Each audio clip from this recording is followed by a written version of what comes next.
Super star Rajinikanth நடித்த மூன்று முகம் படத்தின் ரீமேக்கில் நடிக்க விஜய் துடிக்கிறாராம்.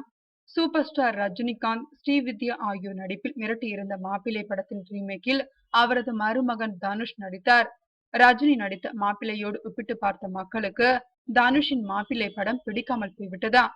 தனுஷ் தனது மாமனாரின் படமான பொல்லாதவனின் தலைப்பை தனது படத்திற்கு பயன்படுத்தினார்.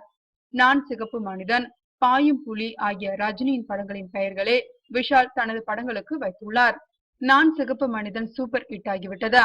இந்த நிலையில் அவர் பாயும் புலி படத்தில் நடித்து வருகிறார். சூப்பர் ஸ்டார் சூப்பராக நடித்த பில்லா படத்தின் ரீமேக்கில் அஜித் நடித்தார். அஜித்தின் பில்லா படம் மக்களை கவர்ந்ததா? ஆனால் பில்லா 2 படம் பாக்ஸ் ஆபீஸில் சொதப்பியதா? ரஜினி நடித்த தங்கமகன் தலைப்பை வாங்கி தனது படத்திற்கு பயன்படுத்த வேண்டும் என்பது விஜயின் பல நாள் ஆசை. ஆனால் அந்த ஆசை மட்டும் நிறைவேறவே மாட்டேன் என்கிறதா?